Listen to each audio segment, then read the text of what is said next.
link in the description. This is a 8K 25-foot HDMI cable. Cheapest one I could find. Sealed for freshness.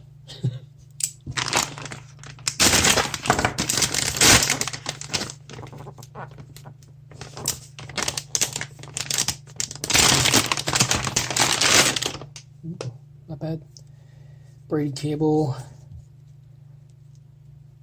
Nicely terminated on the ends. A little stiff. Not bad at all. Ultra 8K it says on it.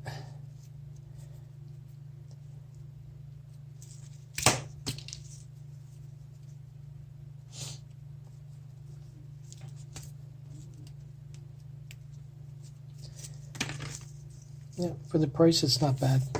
Very stiff. Like the nylon or the braiding on it. Definitely gonna last. This weight. Very nice. Later, guys.